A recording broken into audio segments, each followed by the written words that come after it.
of Fine Art Connoisseur, Plein Air Magazine, and weekly newsletters Fine Art Today, Realism Today, Plein Air Today, and American Watercolor, and events, the Plein Air Convention and the Figurative Art Convention. We offer over 400 different art instruction tutorials and ultra high quality video by the world's leading artists.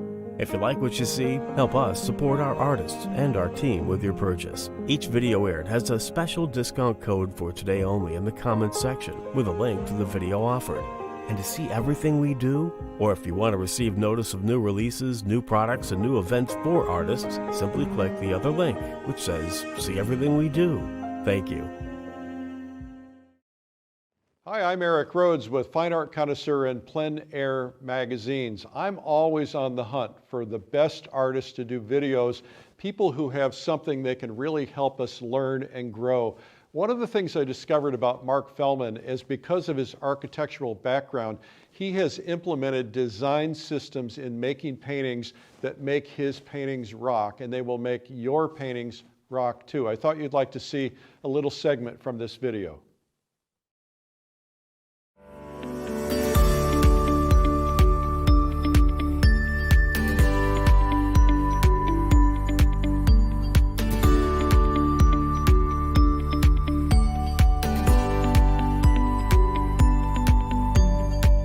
Hi, I'm Mark Fehlman, and like many of you, painting is my second career. I've been painting full-time for about 15 years now, and during that time, there's been many moments when I felt I wasn't making enough progress. I really thought about it a lot. Then I had one of Oprah's aha moments. I realized that I had to go back and relearn the fundamentals of painting. In this video, I want to share with you powerful strategies that are going to make your paintings dramatically better. To get the benefits of these strategies, you have to employ them in practically every step of your design and painting process. As you start to utilize these strategies, you'll begin to see the patterns and silhouettes that we will be talking about in this video. You will notice light and dark shapes in the environment. You'll start to pay attention to the shapes of trees, of clouds, and buildings. Your powers of observation and visual memory will become finely tuned. I want to ask you an important question. How badly do you want to become a better artist? Are you willing to work hard at your craft? In this video, I'm going to share with you the things I've learned over the 15 years that I've been painting now. I've been where you are, wherever you are in the process, because I've seen it all. I want to make things as clear as possible so that you can replicate these in your work. As you digest this information, if you have any questions, I want you to go to my website and send me the question. I'll try to get back to you as fast as possible. My website is www.markfehlman.com. But you can't just watch this video and expect to get immediately better. Over the next few months, review segments of this video and start to make these fundamentals a part of your process. Painting has become my passion. I never regret leaving my first career in architecture to become an artist. So let's get into it. I want to share with you a key tip that hopefully is going to change your whole approach to the painting process.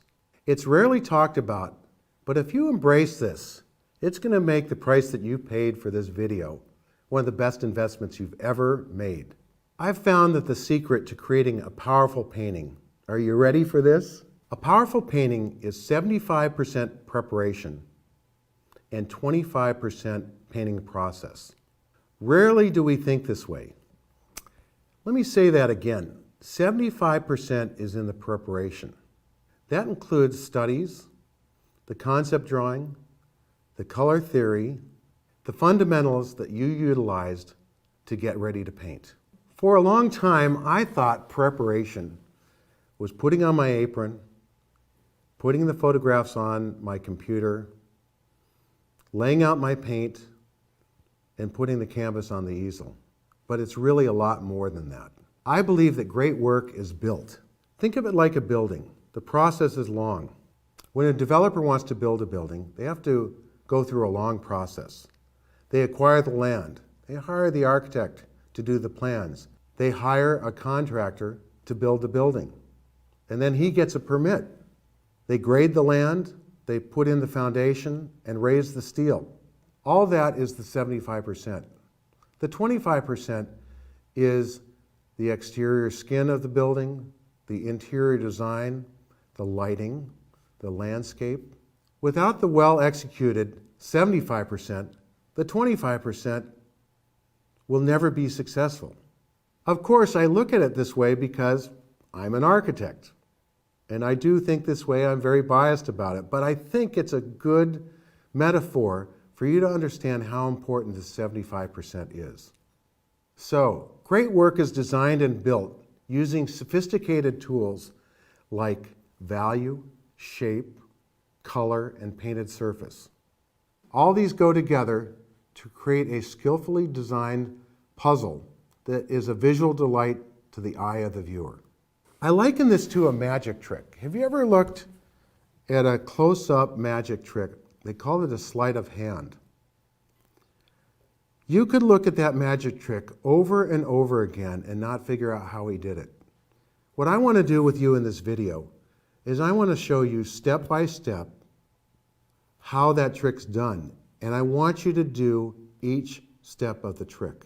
So the strategies that I'm going to talk to you about are strategies for plein air painting in the field to gather information, strategies in the studio to design a better painting, and finally, strategies that are going to build your self-confidence, because that's one of the most important things in your painting process.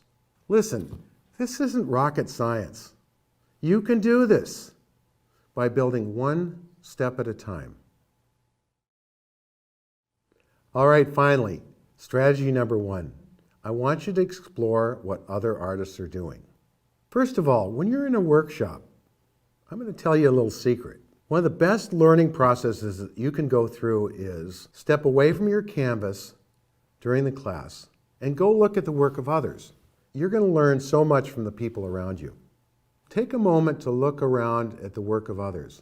You're going to learn a lot about what's working and what's not working. In your mind, become the teacher. What would you suggest that they do? Next, I want you to look at the work of others. For centuries, the great painters were looking at what others were doing. That's what the great Paris salons were all about. Now we live in a digital world where we have easy access to the work of other artists. There are fabulous museum shows and exhibitions all across the country. You can see the real thing in person.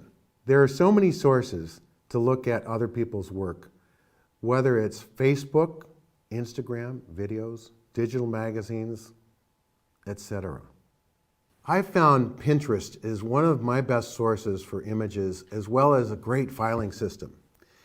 If you look at my Pinterest page, you're going to find my work and the work of others in various categories. I love this as a source and a file because I can have categories of ocean, of urban scenes, of bar scenes, and I get ideas for paintings.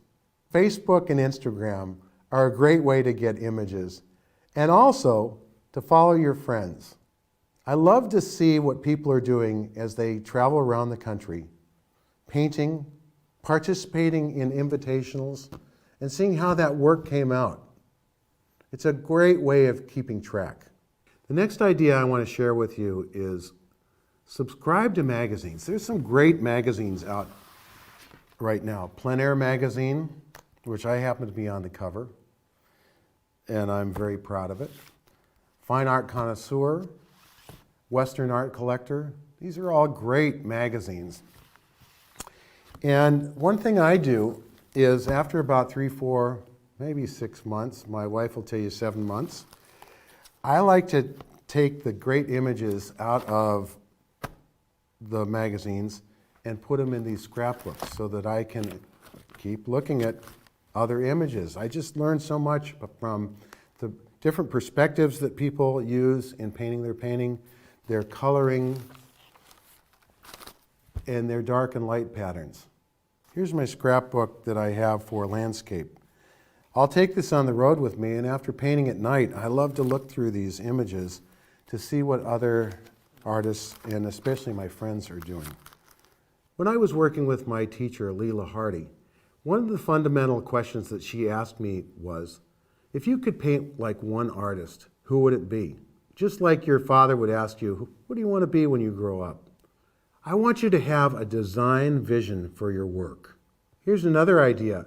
Consider buying a painting by this artist. Hang it in your house and enjoy it. But also, you might want to consider copying it as an exercise. Keep it for yourself. Don't sell it. You're going to learn a lot through this process. I want you to have images and style in your mind that you're thinking about every day in your work as you look in the environment and as you paint your paintings. Have a style in mind. So let's talk for a moment about building self-confidence. It's really important in your work. Part of building self-confidence is feeling like you are a part of the artist community and that you belong. Then you feel confident to join local clubs, to show your work on social media, and even show your work at the local coffee shop. You might even want to enter your work in the plein air salon or join us at the plein air convention. Collecting paintings is a part of building your artistic vision. My wife and I collect art that we love to hang in our home. I hang it in my studio. I love to look at the magnificence of their work every day. We probably have over 100 paintings in our collection. And we've purchased them, we've traded my work for them, and we love the connection that we have with other artists. As an artist, you want to get better every day. So treat all these things that we've talked about as a part of your homework. I've thought a lot about how to get better. As a metaphor, let's look at how an athlete perfects their game. From a young age, athletes are schooled and practiced on the basics of the game. They probably spend more time practicing than playing. The best continue to perfect their game their entire career. Their strategy is straightforward. First of all, they practice the fundamentals. Number two, they break down their game and they work on their strengths and weaknesses. Number three, they watch others to understand their game. Number four, they get a good coach. Number five, they think like a rising star. They envision their future. Number six, they practice before their game with a warm-up, and they work on problems after the game. Athletes don't just play the game. They prepare, they perfect, and they envision their success. As an artist, the process is not much different. If you just really enjoy painting, that's fine, do it. But if you really want to refine your craft, let's get to work. So let's get into talking about painting. I want to talk to you about what to look for in the field. My studio work is based on the plein air studies that I've done in some of the most beautiful places in the world. I've found that plein air painting is about gathering information and developing ideas, period. When you're in the field, don't try to create a masterpiece. You can be overtaken by trying to get it right. Your goal is to get ideas about color relationship, shape patterns, and dark light relationships, rather than trying to get an accurate version of the scene. This is going to really free you up to get the information you need back in the studio. Now, let's talk about getting reference. One of the things that I really appreciate about my fellow artists is they're willing to go the extra mile to get that perfect view at that perfect time of the day. They're willing to climb to the top of the mountain or climb down the canyon to get that view of the stream running down the canyon. They're willing to get up early in the morning for that sunrise, that moment when the sun peaks above the horizon. They're willing to stay to the end of the day as the sun goes down and maybe shines its light through the waves. And maybe even stay up late to paint a nocturne. When I'm outside, I use 9x12 plein air panels made by Raymar. They're linen covered and they're what they call feather light. They're extra light and thin. They're perfect for outside. They allow my paint to just glide on so easily. Don't use cheap canvas panels. They'll fight you all the way. It's tough enough painting outside. So when you're outside, look for interesting patterns of dark and light shapes. Look for distinct silhouettes. Decide what this study is about. Is it the sky? Is it the foreground? Is it the light and the dark? And finally, develop a design ideal for this painting. Don't just paint a scene. When you're outside plein air painting, try to paint it in under an hour or two. Don't labor over it and don't get hung up in the detail. Try using large brushes with lots of paint. Be more interested in the idea and capturing the subtleties of color. And I want to point out specifically color in the shadows. In the shadows, there is a lot of light reflected into those, and the temperature changes quite a bit. Whether it's the desert floor reflecting light into a shadow, or if it's the sky reflecting its bluer or cooler light into the shadow. Cameras are lousy at picking up color in the shadow. So when you're in the field, document it in your painting. Take lots of photos and videos for use in the studio for general information. To summarize, your goal when you're in the field is to make color notes, to look for patterns, and capture compositional ideas. So sit down and relax and look at your studies. Did you gather information? Did you develop some ideas? You might think about what do you like about them? And don't get upset if you didn't create a masterpiece. That wasn't your job.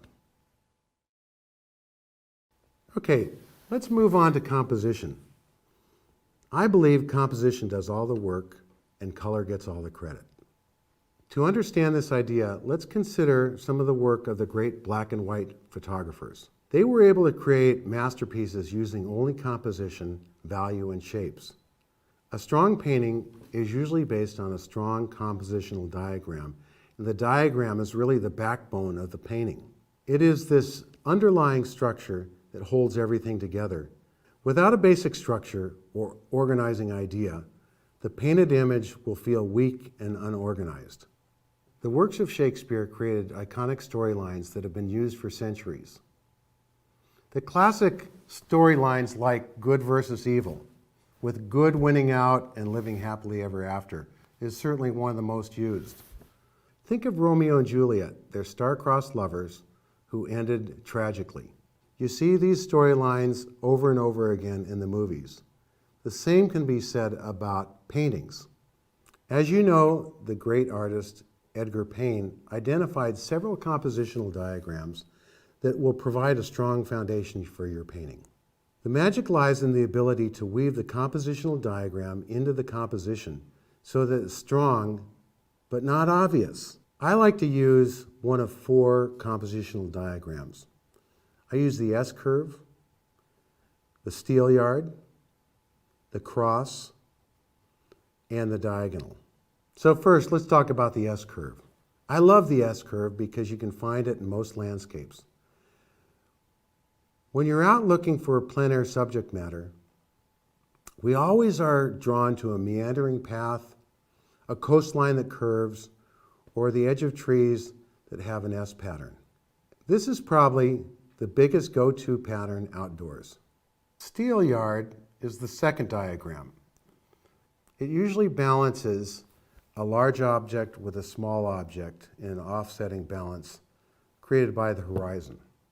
I like to push the smaller object off in the distance a bit, and that creates a path to direct the eye.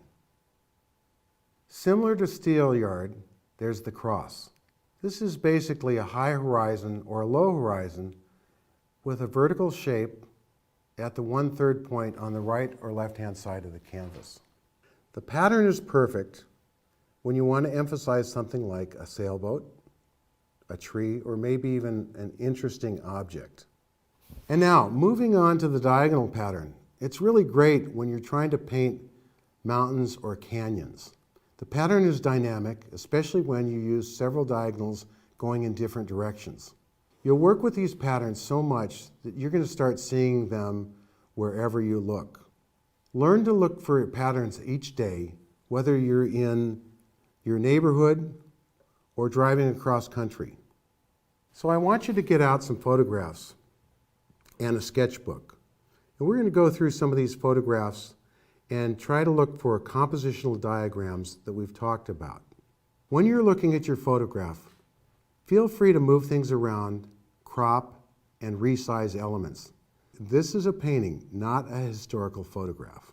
You'd be amazed at how much the great artist took liberties with scale, color, placement, and detail. This is building the foundation for a great painting. Composition does all the work, and color gets all the credit.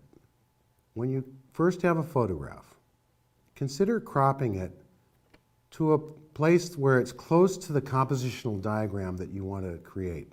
Let's look at this photograph. I think we've got a strong chance for the diagram called the cross.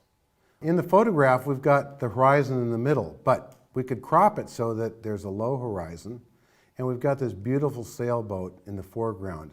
If we set that about 1/3 from the right-hand side of the canvas, we're going to have a great composition. So here is the horizon.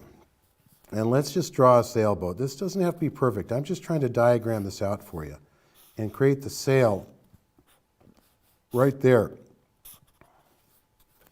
And we'll draw in, this happens to be in Newport Beach. And right, something like that, you've got a compositional diagram of the cross where you've got the horizon and the cross. Let's look at the next photograph. It's one of my favorite places in La Jolla, in San Diego. Now, we've got the larger photograph, but if we crop it, we can crop it either horizontally or vertically. And I want to look at both of them. If I lay out the frame of the sketch, I've got a high horizon, and then what I'm going to do is create an undulating coastline, kind of like this. That S pattern is going to work perfect for this photograph. Let's also look at it if we do it vertically. I think it'll work also. High horizon, S pattern, going like that. That's your basic compositional diagram that I want you to look at. So take out some photographs and do this for yourself. Find a compositional diagram that's going to work for the photograph. If you have to move things around, do it. Crop your photographs. Do whatever you need to do to create that strong compositional diagram. So let's move to horizon lines. I want to talk about the elements that are supportive of a compositional diagram. Your painting of a scene can have a very different look if you have a high horizon or a low horizon. Let's look at a couple sketches that were in Edgar Payne's book that illustrate this idea. If you have a low horizon, you may want to feature the clouds in your sketch. If you have a high horizon, you may be really trying to focus on the mountains in the foreground. Hence these two sketches. Okay, let's look at a series of sketches. First with the low horizon. The first sketch shows you a low horizon with sailboats, and it's that steelyard diagram. You've got the big sailboat in the foreground and the small sailboat in the distance. But also showing this is the big clouds in the background. So low horizon. The next low horizon shows cliffs in the foreground and the big sky in the background. And then finally, a low horizon showing you, let's say, a desert scene with big clouds that are featured in the sky. Next, let's look at the sketch of a high horizon. Now, I tried to do it similar to the sailboat with a low horizon, but what we're showing here is a reflection of the sailboat and the high horizon. And the same is true for those cliffs. The high horizon features the cliffs and the ocean in the foreground and really minimizes the clouds. And then finally, the high horizon, the last sketch I'm going to show you here, let's think of it as going down a canyon. Maybe there's a stream undulating down the middle, going to the ocean, but the ocean is minimized by the high horizon and some clouds showing in the distance. So next is the rule of thirds. I want to talk to you about two concepts of thirds that I find pretty interesting. First of all, let's break our canvas into three parts, horizontally and vertically.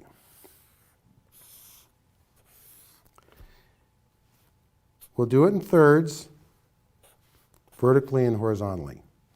Now, what I've found that is really fabulous is that you can build a strong foundation for your painting by putting an element, let's say it's a tree, on that third. Maybe we put the horizon on that third. Maybe we have the mountain down like this, and let's say that there is off in the distance a house.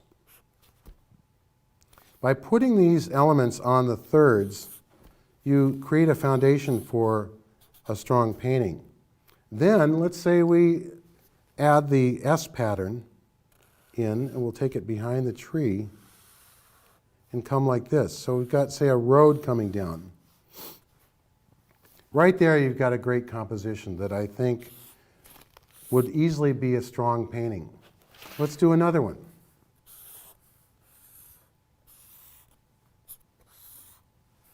And we'll do our thirds like this, and let's do a low horizon this time. So if we do third like that, we put, let's say, a house on this side this time. I just try to keep this as simple as possible. And a tree. Maybe the tree is in front. Let's say it's in front of the building. And then you've got a big tree in the foreground here, like that, and a mountain like that. And then we'll draw our road coming in like this. And that's going to work as a great painting. I'm going to try this on you because I think it really works.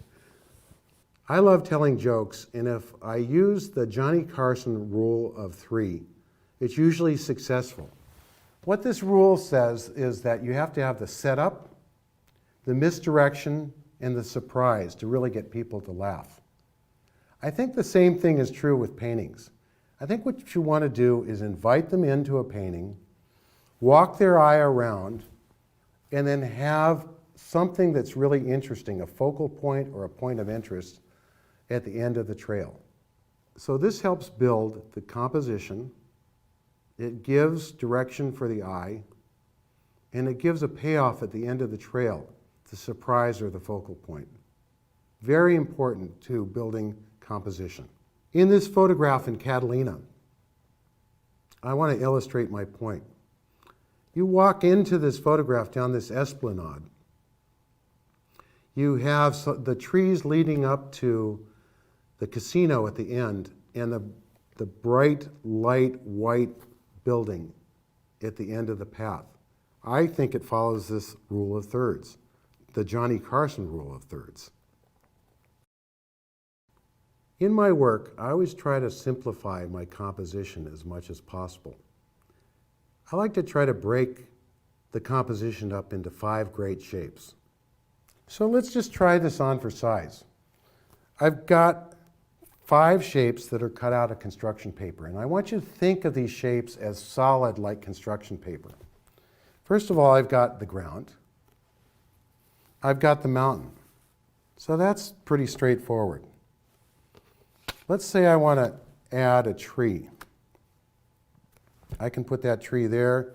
I can put it over here, wherever I want to put it. Let's say we add another tree, but it's smaller and it's off in the distance. And let's say finally that I put a house. And you know, the house and the tree are interchangeable, especially if you put that road in. Now, whether it's 5 or 6 shapes, it doesn't really matter that much, but the idea is to look at your compositions in 5 shapes. Don't get hung up in the detail. We can break those down later. I'm going to show you how to do that by changing temperature, but I want to keep these shapes as solid as possible. All right, I've got a couple more examples for you, and again, kind of using the same sort of elements. We've got Number one, a house, a road, a mountain, a tree, and some clouds in the background. And my goal is to develop 4 different sketches that use these elements. The first sketch has a high horizon, a tree in the foreground. I've got a road running through, and I've kind of emphasized it with a fence. The second sketch shows a larger tree in the foreground, a smaller tree in the background, and the road. I've also added some shadows in there to kind of emphasize it. The third one, I've changed the scale of things a little bit. I've moved the building up. I've got the tree kind of running off the page. And it's a lower horizon with big clouds and a mountain in the background. And then finally, I've kind of minimized and made into a silhouette the tree and the shadow in the foreground. And this emphasizes more of the building in the background against the mountains with the big sky.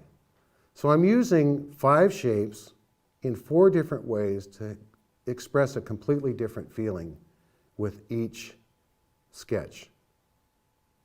As you move through these sketches, think about what is the least amount of information you need to tell this story. And I want you to tell the story loud and clear.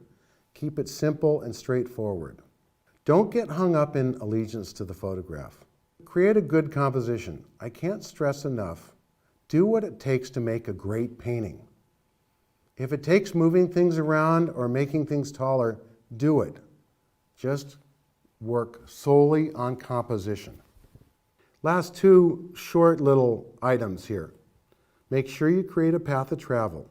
I want you to consciously think about how you want the eye to travel through the painting and make it strong and clear. Secondly, create a focal point or a point of interest. And again, consciously try to connect that with the path of travel and give that little surprise or interesting shape at the end of the path. And you'll have a successful painting. We talked about composition. Now let's get into values. A powerful painting has opposing forces of light and dark. But it's the relationship of these forces of light and dark that give accentuation and emphasis to a painting.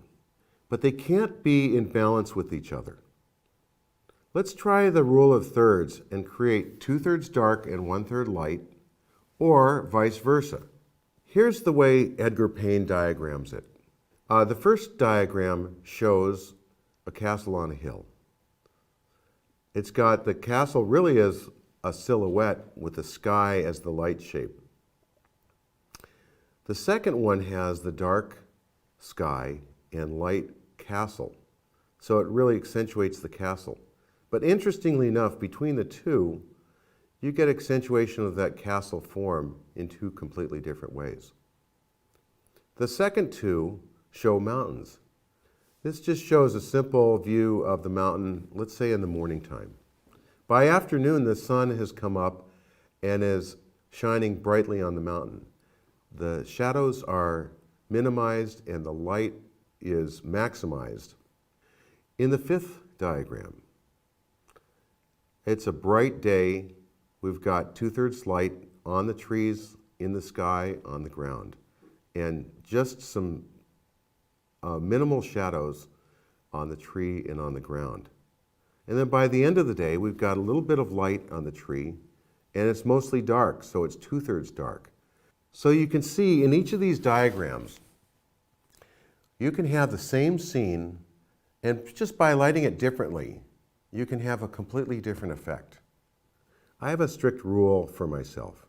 I never paint in the middle of the day, and I don't really like painting in flat light. So, at noon, take a break. Go have lunch, take a nap, and avoid painting during that time. When the sun gets lower, use the shadows that are created by the lower angle of the sun to do the work in the painting.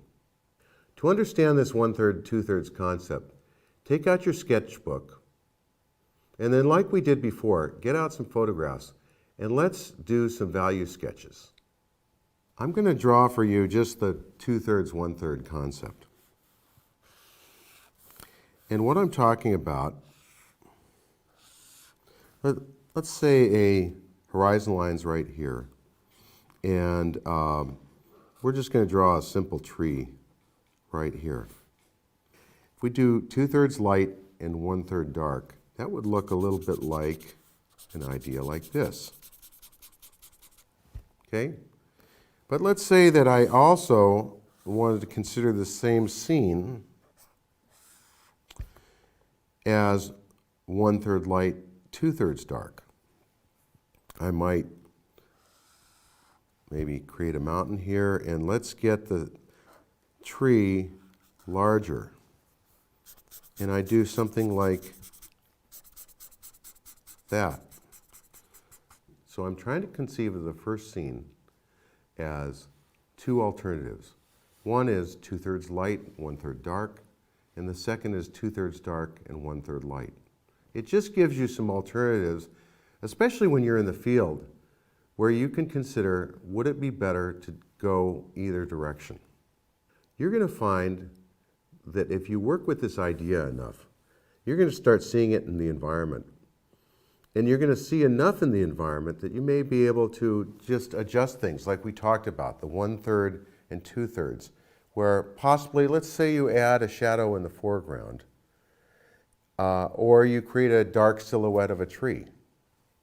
I've found a great trick in the field.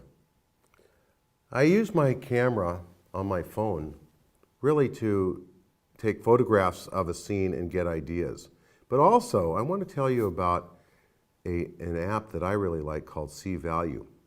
You can take a photograph on your phone and you run that photograph through this app and it'll break it up into 2, 3, or 4 values so that you can see a scene better and understand it. I think it's really important when you're in the field. You can also do this on your computer in the studio to look at those value shapes and understand them so that you can design and adjust them to make a better painting.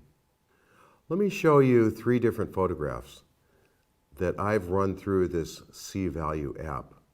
The first one is a scene up in Utah where there's a strong dark and light pattern. The second slide, once I run it through the app, shows you the difference in the dark and light between the foreground and the background. The third slide, this is a shot in La Jolla, one of my favorite places to paint, shows you that light on the cliff in the distance and the dark in the foreground. Well, once you run it through the app, here's that dark, very dark, and it really offsets the light in the background. The third is the beach in La Jolla, looking over to Torrey Pines. It is a little trickier because it's showing what you think is 2/3 dark and 1/3 light, but actually when you run it through the app, it pretty much shows 1/3 dark and 2/3 light. And what you're going to notice is that the darker value that is actually in the light is pretty light. That's going to move us into the next strategy that I'm going to talk about, creating a painting in 3 values. Let's talk about limiting your values. Most paintings are expressed in 3 to 4 values. And we all know what the value scale is. I use the lightest as 1 and take it down to the darkest as 10. I really like to use values that are in about 7, which is here, and greater. It gives more light to the painting. So let's say if you're doing 2/3 light and 1/3 dark, I'll use 1 and let's say 3 or 4.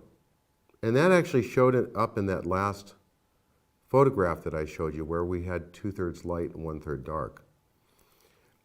Let's say you're doing 2/3 dark and 1/3 light.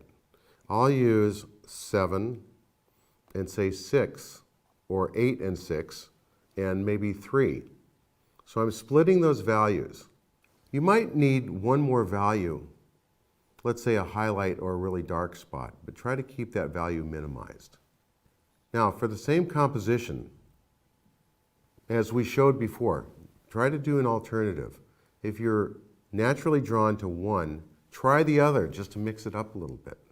Now let's look at the same photograph that I ran through C-value, and you'll be able to see kind of what I'm talking about. The first photograph shows a predominance of dark, very little detail. So it's got 2/3 dark, 1/3 light. The second photograph, I've shifted to, it's still 2/3 dark and 1/3 light, but there's 3 values in here. There's the darkest value, there's kind of a middle value of, let's say, a reflected surface from the building, but it's still in the dark value side. And then you've got the light value as the lightest. Now, in reality, there's surfaces that are in the sun, and anytime it's in the sun, it's really on the light value side of the spectrum. So the last one is 2/3 light and 1/3 dark, and you can see how that shows up in this photograph. So here's my mini sermon to you, and I really want to get it through to you. Design is everything. I'm always thinking about design as I'm moving through the preparation of a painting and the painting itself. I want to make sure that design is foremost in my mind. You almost can't lose if you have a strong composition and clearly defined value shapes. So we're getting to the end of the strategies, and I'm going to be demoing here pretty soon. But I've found that once you go through this whole process, you need to check yourself. And I've created a checklist that I put on my easel so that I can check my composition. We're naturally drawn to balance and repetition. And so you'll find yourself, whether it's a painting stroke or laying out a tree, you'll go boom, boom, boom like this, and you're going to get natural repetition. You want to check for this. What we really want is some imbalance, a lack of repetition, and a lack of order. So I've created a checklist that I like to hang on my easel so that I can check myself. Make sure there's no horizon or object in the center of the canvas. Is there anything repeating in its spacing? Avoid tangencies. If you're going to have something near a tangency, overlap a shape. Can any of the value shapes be combined? Is the layout true to the compositional diagram? Can anything be eliminated? Is there a path of travel for the eye? Is there a focal point? And finally, avoid equal shapes. In the initial part of the drawing, you're going to find that you avoid many mistakes in your composition that you don't have to fix later on in the painting. So let me show you several sketches and the way to avoid some of the items in the checklist. The first one shows your horizon in the middle of the canvas. Don't do that. Sometimes the trees will be in the middle of the canvas. Move them off to the side. The second diagram shows repetition. You do not want repetition in your composition. So change the height of those trees. Make one smaller and one lighter. You may want to change the spacing a little bit. In the third composition, and you see this a lot where, let's say a tree lines up perfectly with the mountainside that's in the distance. Try overlapping those trees over the mountain. It'll make a stronger composition. Now in this diagram, we've got two equal shapes. They're houses sitting on the horizon. You might try staggering those shapes. You know, it's the same scene, but just a different take on the scene.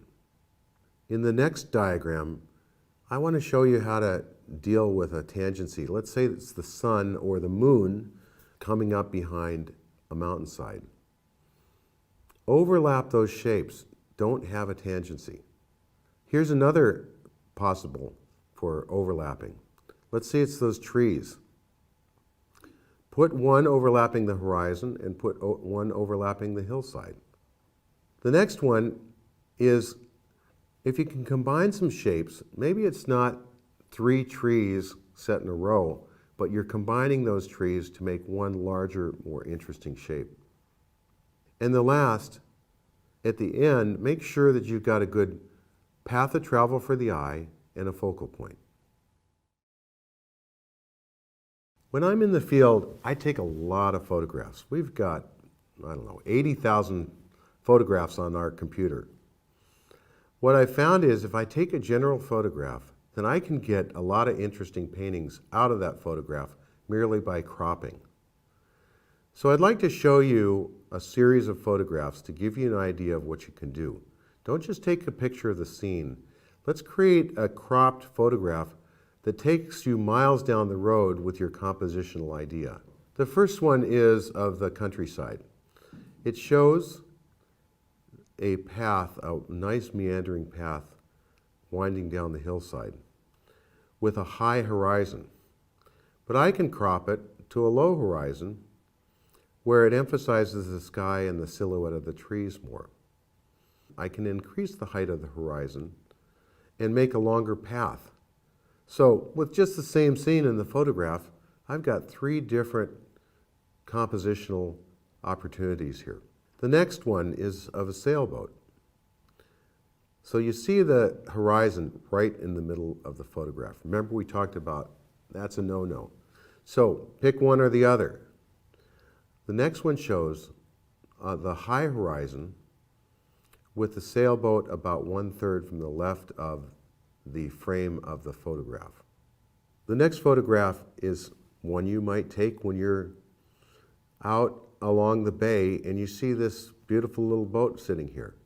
But you can make it a much better photograph by cropping in on it and maybe raising it so you've got more foreground. The next photograph is a scene in Marblehead, which is in the Massachusetts area. Again, an overall photograph, but I can make a vertical of it or I can make a horizontal of it.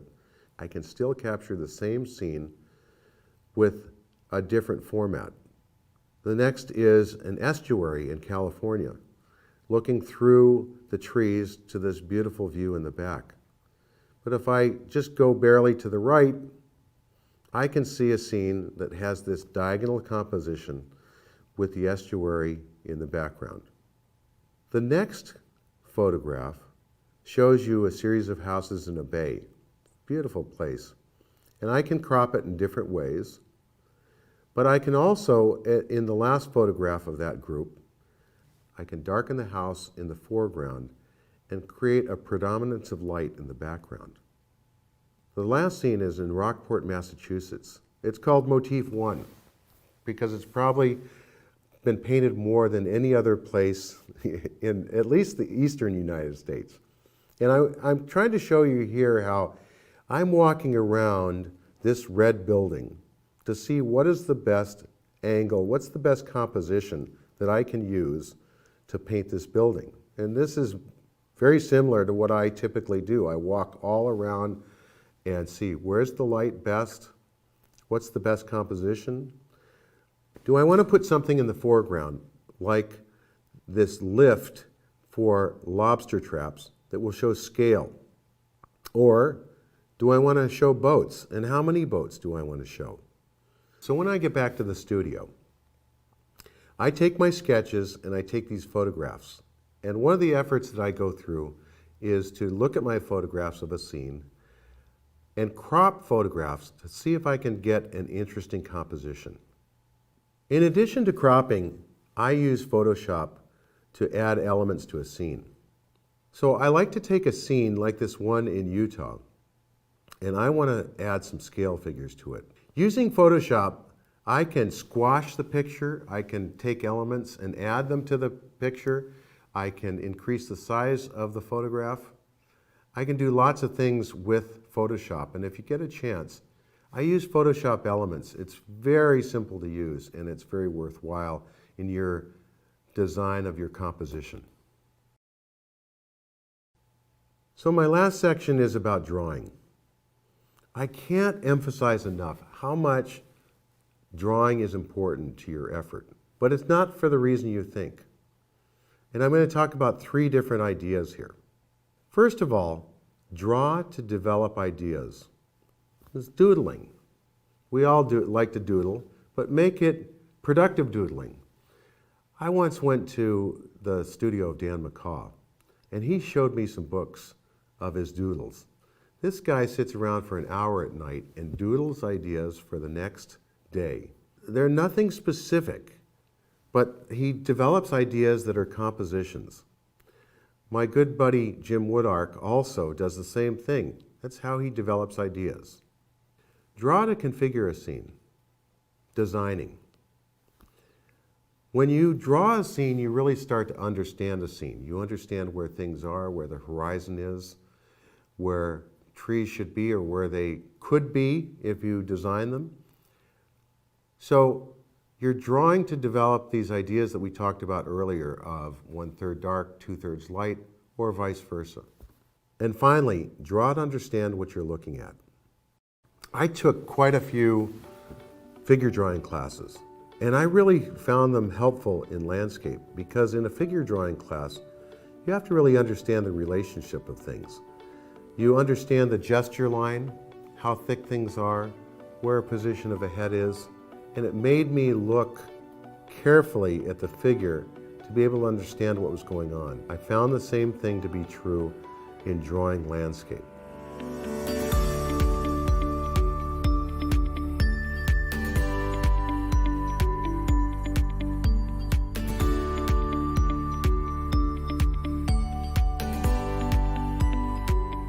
So now I want to show you how I used all of these fundamentals, compositional diagrams, and exercises to create a final painting. So I've chosen a scene in La Jolla. It's one of my favorite places to paint. It's kind of out away from the crowd, and it's a beautiful view of La Jolla Cove. And what I did was I created two different alternatives like we talked about before. Okay, the first sketch shows you low horizon, so I'm featuring some clouds here. I've got the silhouette of the bluff in the foreground and the lighted bluff in the back. And I've got this S diagram of the foam in the water. In the second one, I've done a high horizon right up here. I've still got that bluff in the foreground, in shadow and in silhouette. But I've also got the highlighted bluff in the background, which is where my point of interest is. And here, not quite as obvious, is the foam in the water. Let's decide what this painting is about. What do I want to emphasize? First, I'm going to show you a series of photographs where I walked around to decide what to paint. The scene has a strong silhouette with the landform. The sunlight is coming from the upper left, and the landform in the distance is highlighted by the sun. Here's a decision that you can make freely. Do you want to light the cliff in the foreground or put it in shadow? I'm going to choose to put it in shadow. The pattern of the wave shapes in the foam on the water lead the eye nicely through the painting. Finally, notice the sky. A subtle blend of a very muted yellow is transitioning to kind of a violet blue.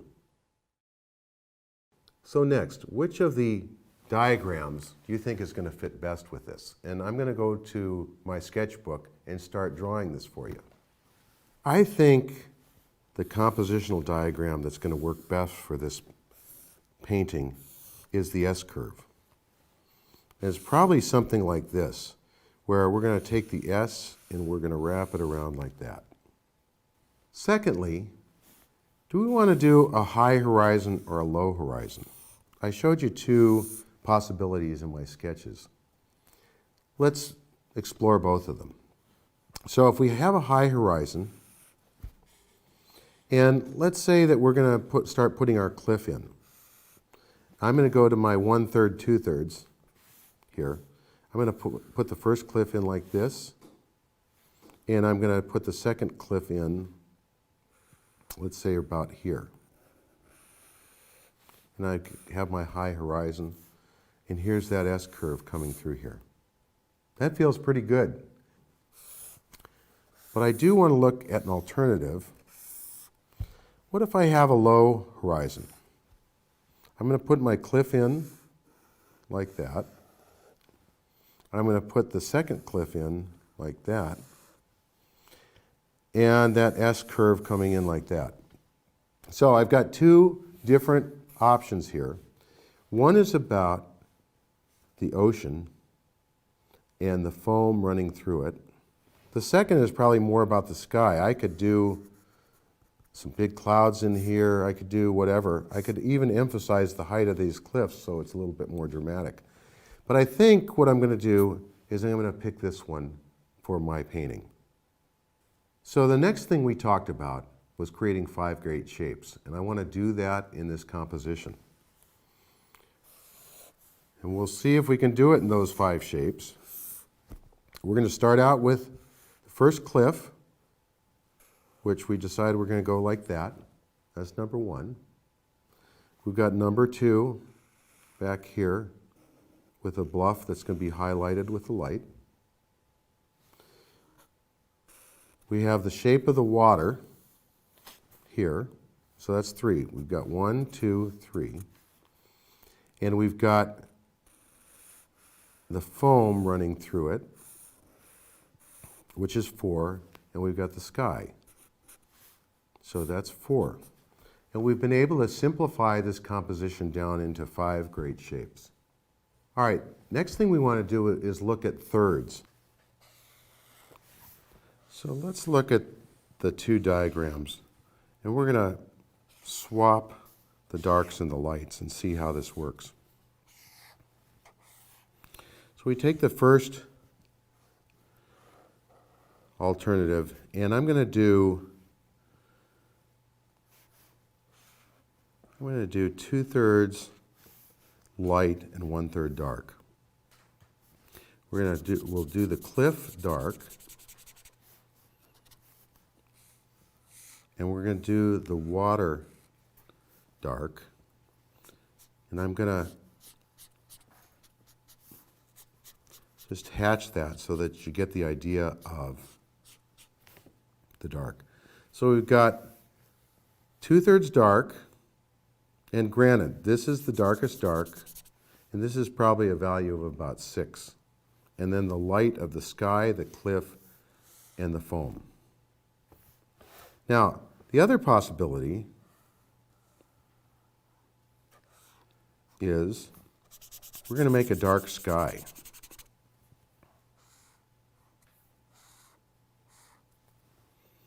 And we'll take the dark sky. That's going to emphasize the lightness of the cliff here. And we're going to do that foam like that. And keep the ocean, the water area, fairly light. But maybe it is just slightly darker than the foam. I think I'm going to choose this one. I think it's going to have more light and feel more inviting. Finally, let's go through the checklist of just the basic layout. So I've got my thirds, and I'm going to put my cliff in here over to my third, something like that. And I'm going to have a high horizon. So that takes care of the first issue. Is there anything in the middle? And no, there's not going to be anything in the middle.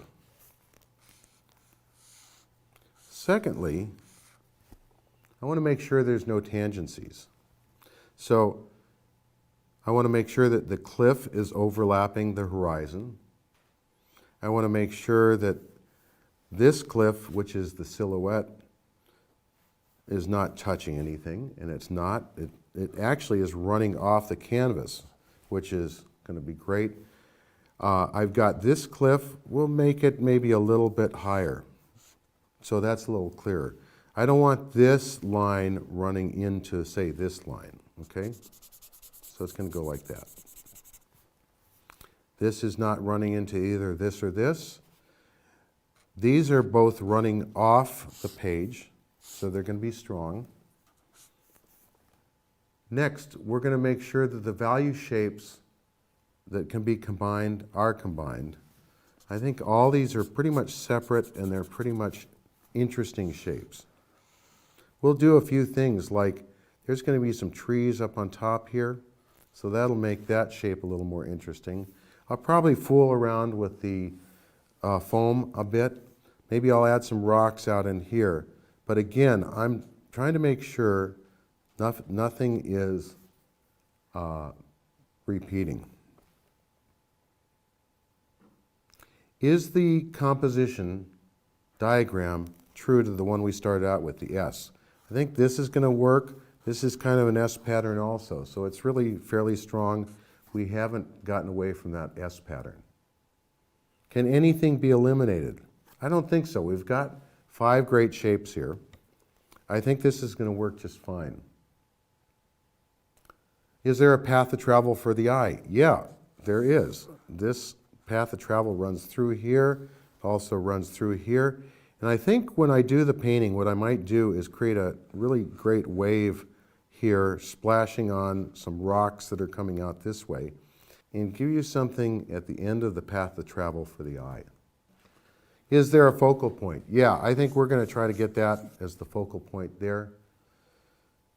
And I think that's really the checklist. I think we're going to be okay with this diagram. Once I decide on this layout, I can lay this out on my canvas with a burnt umber wash. That all being said, let's start painting. All right, we're going to get into playing the game. I've got a couple things I want to do first, but we're going to paint the painting. First of all, I'd like to show you just some thoughts about the type of plein air sketches that I do when I'm out in the field. Remember, I said it's not a masterpiece. I want you to gather information. So, here's a shot that I did because it was very dark and I wanted to kind of understand what the scene was about. And really, it had strong lights here. This was a sycamore tree and it was lighting those branches. It was very interesting, but what was most important was just this design here. But it's not a masterpiece. I'm not going to hang this on the wall. Here's another idea. In fact, taking that 9 by 12 and dividing it into 2. Just trying to get an idea about design. Here's another approach. I tried to do something that was pretty monochromatic to understand this was a water course running through here and a sycamore tree hanging over. And I wanted to understand, could this be a good painting? A lot of times when I'm out plein air painting, I develop an idea and I realize I don't like it, so I'll treat it another way. But this actually worked pretty well, and so I did another version of the same idea with color. And a trick that I use is I'll take a photograph of this with my phone and I'll desaturate it so I take all the color out of it and I can see it in black and white and see if I was able to achieve basically what this achieves. And if it's not quite right, I'll darken down that shape. So plein air sketches are tools. They're for gathering information and developing ideas. The next thing I'd like to do is let's just kind of look at this is the plein air sketch of the bigger painting that we're going to do. It has all the things worked out design-wise and compositionally that I want to use. I've developed my design, my diagram, my compositional diagram. I've looked at values, I've looked at shapes, I've looked at the horizon. I've done all the things that I want to do now. Now I'm going to go back and develop the bigger painting on the canvas. I'm going to do a burnt umber layout, or also known as just a kind of a mid-tone layout. I try to keep it very thin. I am going to tone the canvas first. I really have come to like that more. And then I'm going to do the layout. To do that, I'm going to put some white, some titanium white on my palette. I'm going to use Signal Flag Red, which is made by Hughes.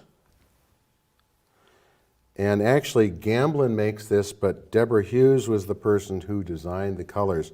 I really like those colors. I'll talk about them a little bit more in the future.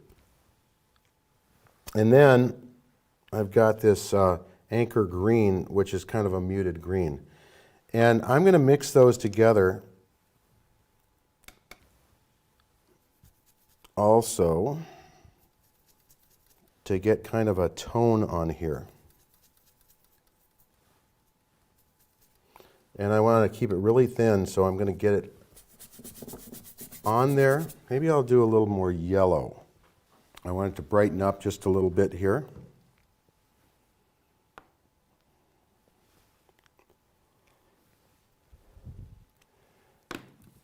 And you know, painting is not a straight arrow direction.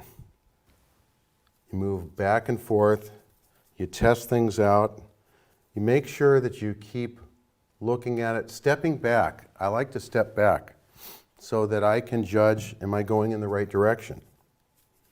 And with every step of the way, you want to be moving towards, that's better, towards a great painting. So I try to get this spread out as much as I can around. I don't need to cover it perfectly because I'm going to come back with a blue towel and spread that all around, and it wipes the excess off also. What I like about this is it warms the painting up almost immediately. It kind of creates that undertone to the painting, as well as it sets up pretty quickly, and it allows me to grab, to lay that paint on so that it grabs it really nicely. Okay, now I love these blue shop towels, work towels that you can get at the local market, whether it's Ace Hardware or Home Depot. They're not expensive. They come in groups of 6. Okay. So I've gotten the white out of it, and I think that works pretty well. The next thing I want to do is mix kind of a neutral color. And any time you add green and red together, and then maybe a little bit of white, you're going to get kind of a neutral gray. Let's just see how that works. Yeah, that's going to be perfect. Okay, good. And I use Gamsol. I don't really use mediums. I use a little bit of Gamsol once I get going as my medium, but I just like to keep it as simple as possible. So, first of all, we're going to create our thirds that we talked about earlier. And right about there and there. You don't have to be perfect, but it's to keep this in mind, okay? I have my photograph over here that I'm looking at. I've got my sketches. And I'm going to lay this large cliff in. And I'm just going to get an idea. I don't want to fully commit to it yet. Maybe we'll do a little bit bigger, like this.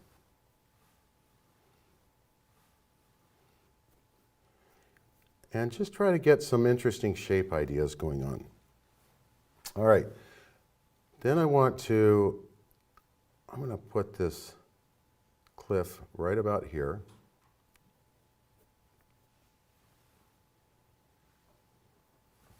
Just like the sketch that I was talking about earlier. And we've got some trees up in here. There's this building, kind of is like that. There's a piece of land kind of sticking out, and what that's going to be is we're going to put the focal point right there so that you can, we're going to get something going on here like a crashing wave. And then, remember we talked about a high horizon. I'm going to put the horizon right there. So we've got a good basic composition. These are at the thirds, that's at the third, and we've got this big wide open space to have that S diagram of the foam coming through. If I have, let's say, I'm going to put kind of a wave right here and the horizon behind it. And although it doesn't show it perfectly on the photograph, I'm still going to create that foam coming in there. And remember how we talked about overlapping shapes? I want to take that running behind this so that you get this foam. Interesting idea of the foam. And again, it kind of runs off. You know, that's how foam goes when it's in the ocean. It kind of works its way around. It floats every which way. But that kind of gives me an idea of what I want to end up with here. Okay, that's the outline. Now I step back. Try to step back every few minutes because you get a whole different view.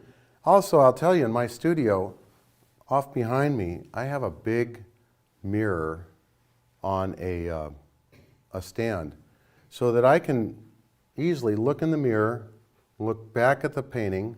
I can look in the mirror if I have my TV monitor showing the image. I can see in the mirror the TV image and the photograph and the sketch that I've done and see if I'm getting it right. There's something about getting a different point of view that's so important. If you just continue to look yourself at your painting, your mind adds all kinds of things into it. But if you get a glimpse of it, let's say you went for a break and the first view that you have when you come back is probably one of the most honest views. Another way to get it is to walk away and look back quickly. But you want to get a glimpse so you get a pure view where your mind hasn't added a lot of detail to it. Now, the next thing, and remember we talked about using large brushes. I'm going to get this a little more mixed up. It's a value that's probably about a number 7. And I'm going to lay it on. Remember, we decided that we're going to kind of keep this dark.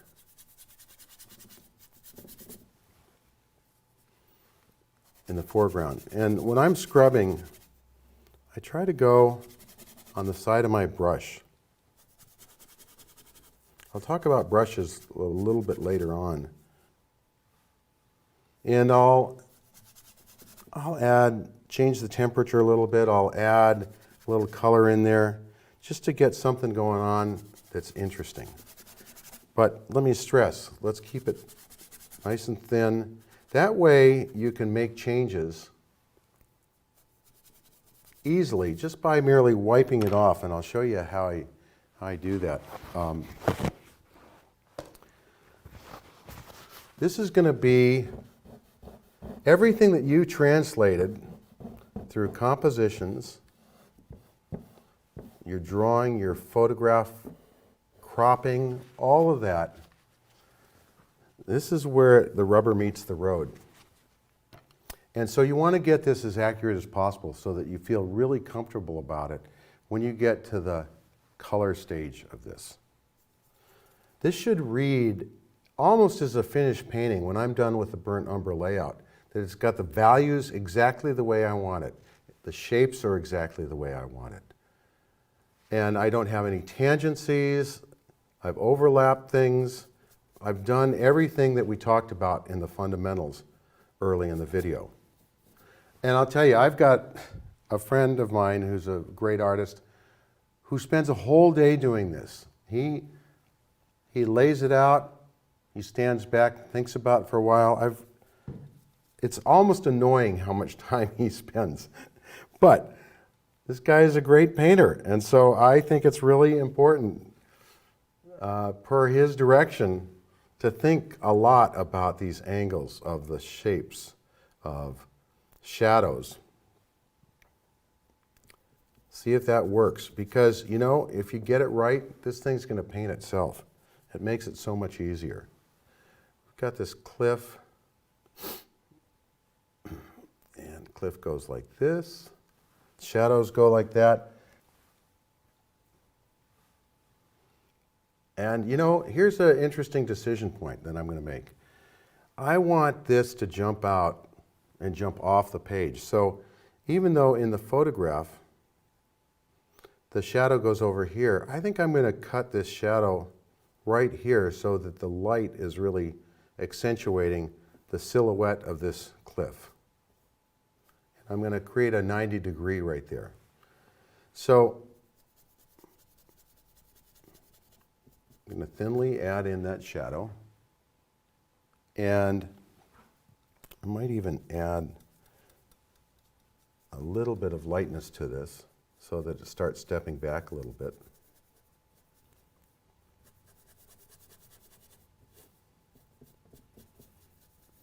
Okay.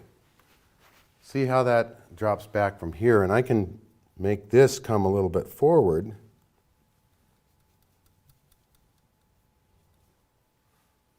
By taking the edge, putting an outline on it right now to decide what outline do I want for this. What's the best shape? Okay, for now, that's looking pretty decent. I'm going to bring this down a little bit so that it's moving towards you. And I notice that there's a few rocks out here, and actually that rock pops out there, makes it more interesting.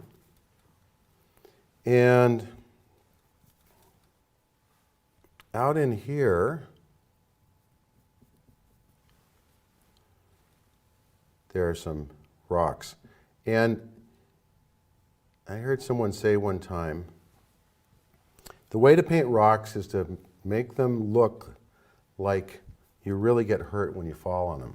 So make them short or sharp,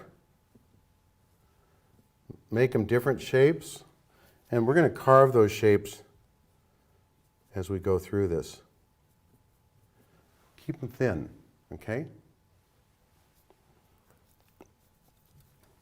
And I'm going to add a little bit more to this.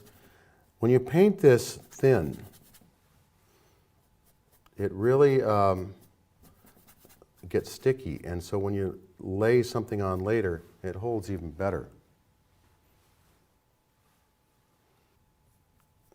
Go like that.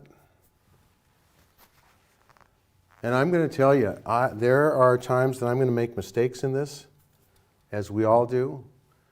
But that's how I'm going to teach you, is showing how I fix my mistakes. You know, we talked earlier about golf, and I learned something about golfers that I thought was really fascinating. The difference between the top golfers on the PGA circuit and the bottom golfers is about 5 to 6 points in their average score. The really good golfers know how to get out of trouble better than the guys who aren't as good. They all hit pretty well down the fairway. They can all pretty much make their putts, but it's when they hit behind a tree and they can get out of trouble that it shaves off 2 or 3 or 4 strokes on their overall score. So I'm telling you, I'm going to make some mistakes along the way, and I'm going to show you how to get out of them. Okay, that's feeling better.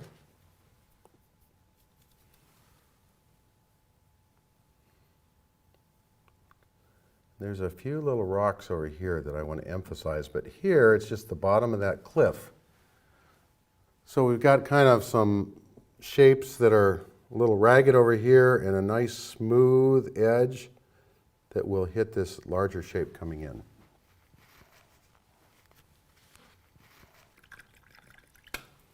All right, now, these trees up here,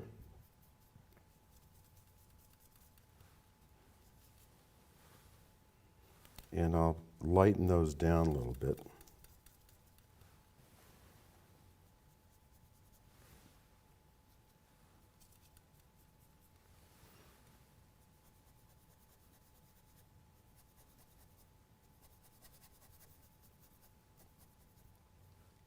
And I actually know this scene pretty well, so I know that there is light underneath those trees. They're canopy trees with a little bit longer trunks, and so there is some light underneath there.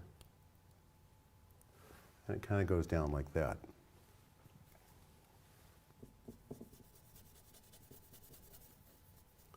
And we'll end this here and maybe actually put some things here. Then there's a staircase that goes up here.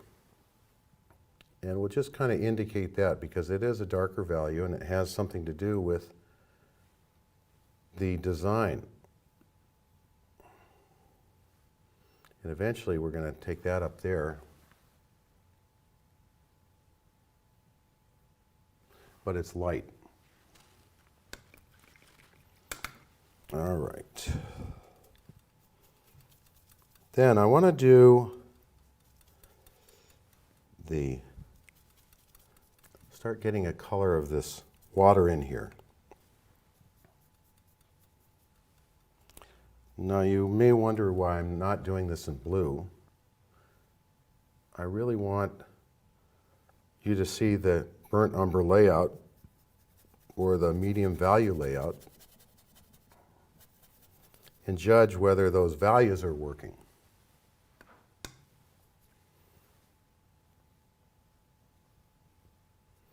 And we can change temperature really easy. It's harder to change the value. I'm going to bring this in like this.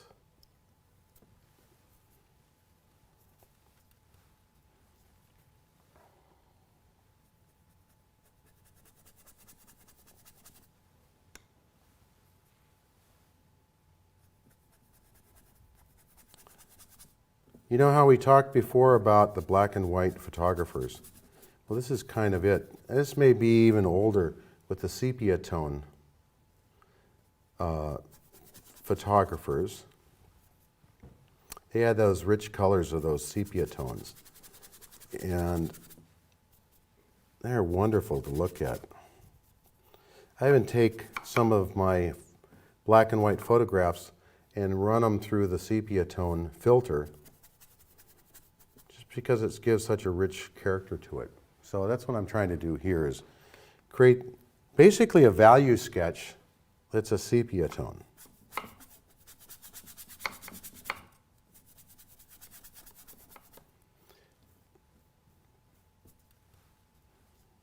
Okay, and I've got the rocks up here like this, and then finally we're going to take this ocean. There's just a little bit of ocean out there. It's going to be a little bit of blue. And that's going to be my ocean behind a dark wave, some breaking foam, and then a crashing wave up here. And I want to give a little bit more definition to that.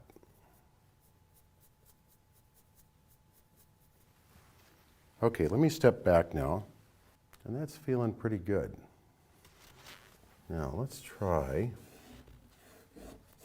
come through and wipe out some of these overedges. I take this behind here, makes it more interesting when the shape engages.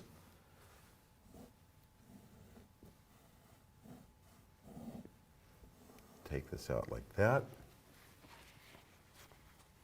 And I can add a lot of color to this dark shape in the foreground with changing the temperature. I'm going to talk to you about that as we go through.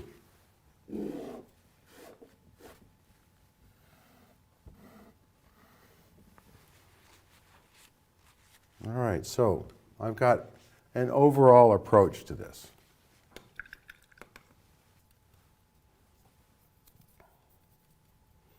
Now I'm going to go back in and try to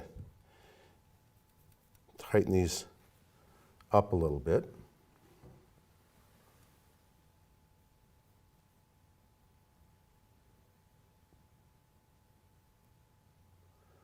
Let's see. Okay.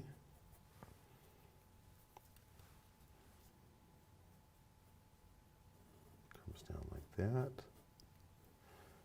And then when this hits the water, it kind of reflects. You kind of want to lose the edge and strengthen the edge at various points along the way as we come in here.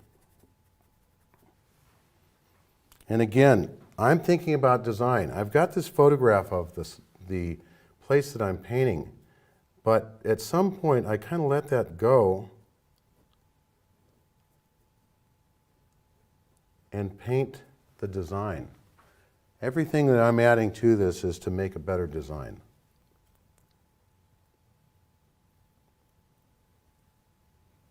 Obviously, I want to have a likeness to the design, to the actual scene, but I'm making a painting. No one's going to compare this with a photograph of the scene. And I'll tell you, there's many times I go back and I thought the scene was better in person than I've now imagined it in my mind. And this is one of those examples. Now, this cliff comes down here and down like that. And I want to start kind of cutting this up so that I recognize that there's different faces. So in this section of the photograph, it's actually got more light on it.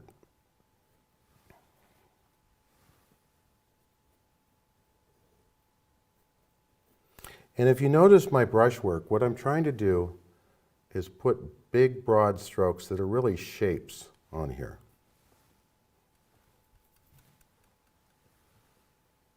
And they come down like this. There's some where the light's not getting in as much, and some where it is coming in. But you're just trying to make a design of that. That'll be interesting to look at.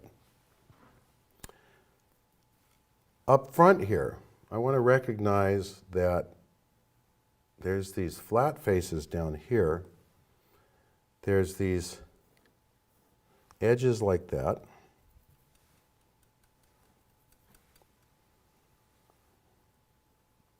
And kind of an edge. And what you don't want, you want to make sure that you don't get this equal with that. So I've got to pull this back a little bit.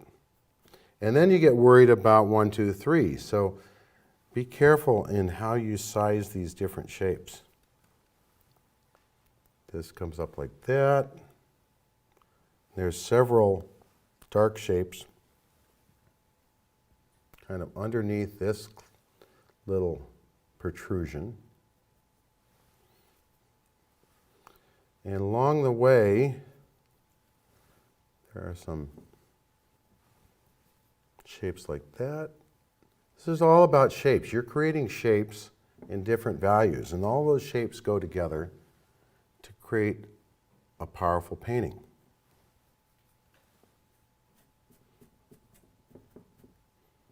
Don't think of it as lines. These are big shapes, and you want to keep these holding together. So within this shape, we're going to be changing the temperature a little bit in various places because light kind of reflects into it and hits off of it. And so it will actually not be one solid color of the same temperature. It's going to have lots of temperatures to it and lots of visual interest because it's right up front in your face, and you need to be able to express that in the painting. And this is going to come up. This is like a flat area that comes down like this on the cliff, and then it goes vertically like this.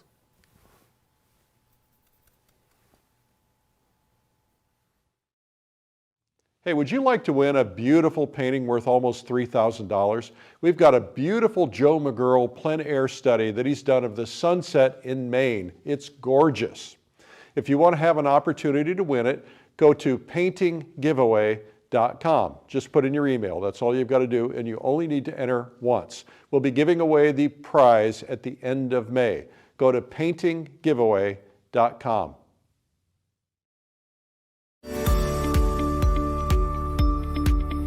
Artist Mark Fehlman knows that 75% of his time is spent on planning, and only 25% is spent on actually painting.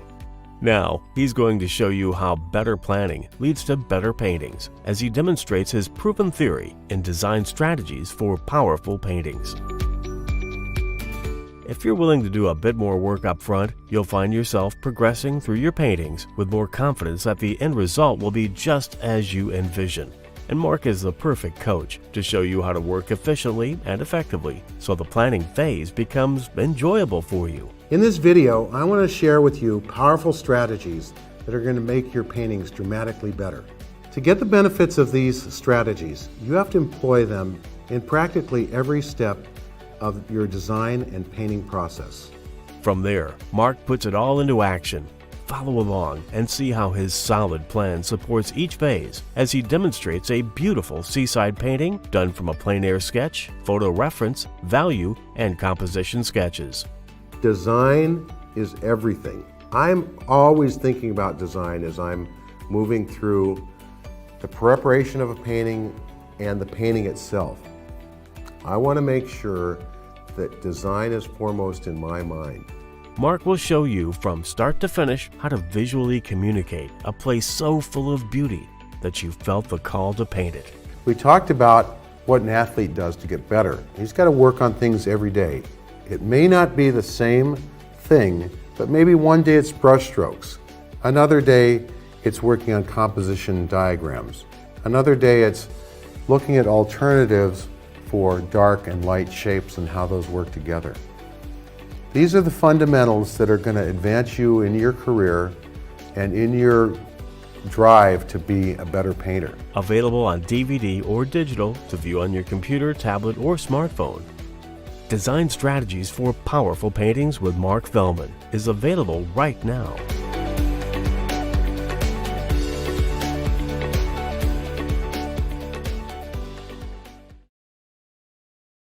Well, that was Design Strategies for Powerful Paintings with Mark Fehlman. You can learn more about that at lilyartvideo.com. Now let's learn more about Mark and why he's such a nice guy and a little bit of an interview.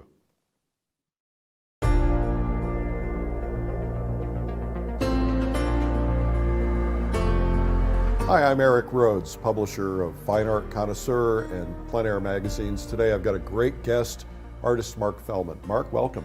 Thank you very much for having me here. I'm really excited about this because you and I live on different coasts. Well, I live in the middle, you live on the coast, and we don't get an opportunity to sit and talk very much. We obviously know each other, we've been to events together, we see you everywhere, but you know, those things are busy, so it's kind of nice to be able to just sit and get to know you a little bit. I appreciate that. I've spent lots of time at the plein air conventions, and we get a chance to talk every so often. I get to hear you more than you hear me. Well, and as you know, it's pretty busy. Yeah, it is. It's great, though. It's been a great opportunity to participate in all that in the world. So when we were at dinner the other night, you were talking about what that event does for you. Well, I always think it's like summer camp for me. You know, all my good friends are there. I get to really interact with some of my painting heroes that I've had for a long time, that I respect their work so much. And yet you meet them on a personal basis and get to know what they're doing. You talk about where you've been and where you can go painting with them. And it's a fabulous opportunity to be a part of your painter nation. Painter Nation. Mm-hmm. That's a great term. I'm going to steal that. Welcome to the Painter Nation. So, thanks for that. I appreciate it. To me, it's kind of like Thanksgiving. You know, except it's family members you want to be around. Right. right? Absolutely. You know how that goes. Yep. And we're all exhausted when we're done because we've had so much fun and we've tried so hard to squeeze every little bit out of the time that we're there. Well, as you know, we get up really early in the morning for marketing, and some of us stay up till really early in the morning. Yep. So yeah, you don't get a lot of sleep. Well, I remember the first year when you were doing your marketing boot camp, you know, I would get up every morning and listen to you, and I said, okay, I'm going to do what he says. And it's worked out well for me. Okay, tell me the truth. And it's all true. Okay. It's all true. All right. So Mark, I want to kind of do a rewind here because you have had a fascinating life and a fascinating career before this whole second career of being an artist happened. So, but first let's go back to childhood. Mm-hmm. Do you recall any notice of art or influences of art back when you were a kid? Absolutely. My mother fancied herself as an amateur artist, and she introduced me to all kinds of things. You know, I grew up in the 60s and 70s when you were doing sand candles and macrame and silk screening and all these great things, and she and I did a lot of it. I was really the child that excelled with her in art. It was not drawing, and it really wasn't painting, but it was making things and building things. And for me, that kind of led into architecture, which was my first career. And I wanted to be an architect since I was about 9 years old. But I always had, all through high school, I had this art background going on. And I actually had a career, believe it or not, in sculptural weaving, which is totally different. What is sculptural weaving? Well, you know, it kind of came around when the macrame movement was going on. Right. But I was spinning wool and dyeing it with natural dyes and weaving it into sculpture that was woven. Really? And I had shows in Laguna Beach and San Francisco and places like that. And then I went off to architecture school, and there was no time for any of that. Right. So I left that behind and became an architect. You know, I should just say that similar upbringings, not that this is about me, but when I was a kid, my mom was an artist. I wanted to do art, but I also decided I was going to become an architect. But the key difference is that you did it and I didn't. Yes. And the reason I didn't at the time, I was intimidated by what I had heard about the process, because architecture school is really, really hard. Yeah. What was that like? You know, I was probably a little naive going into it, but I had an architect mentor when I was young. Mm-hmm. And I always wanted to grow up to be like him. He was the perfect image of what I wanted to be. And so he said, go to this school, Cal Poly San Luis Obispo, and I went. I didn't ask any question, and no one else did of me. And I'll tell you, it was very tough. You work extremely hard. You work long hours because there's no answer in design especially. You don't solve a problem. You come up with an answer, and then there's 3 more answers that you need to come up with. And so I found that just the mental struggle of coming up with something that you're proud of, that you can present to your professor, was difficult. The math part, you get through, you know, and that's what everybody says. I would be an architect if it weren't for the math. Well, I just figured out how to get through it. Yeah, so that kind of comes down to, if you get your math wrong, the building falls apart kind of a thing? No, you actually hire a structural engineer to do the work. Once you're through those math classes, you never use it again. So now, what about drawing? Because I have a friend who just put his daughter in architecture school, and she has 2 or 3 hours a day of drawing in her first year. Right. Well, you know, for me especially as a designer, you draw to develop ideas the same way you do in painting. And so we did a lot of drawing. We took classes in perspective and shading and shadowing and a lot of things for buildings that we learn in, say, figure class. Now, I didn't have as much true art because Cal Poly is more of a polytechnic, technical school, but art was a part of it.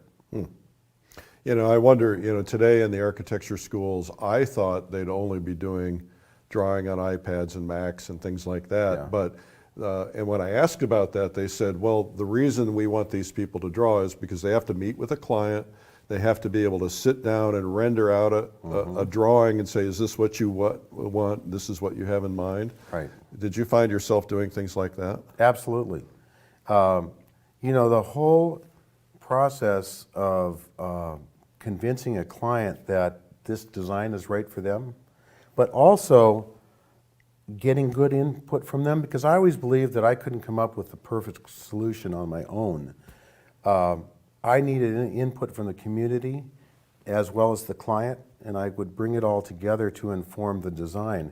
And so not only do you have to draw ideas for the client, let's say they have a concept and you can change your design on the fly, but when you're working with the community, you can do the same. Yeah. So in what ways, and I want to ask you a couple more architecture questions, but in what ways did architecture school and or a career in architecture prepare you for becoming a full-time artist? Well, first of all, let me say that I made enough money in school working as a waiter to be able to pay for school.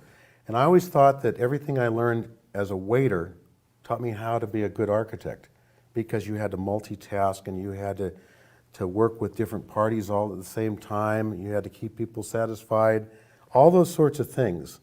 And so the things that I learned in architecture about that you not only have to do great design, but you have to market, you have to keep employees happy, you know, you have to get out and get new ideas for things.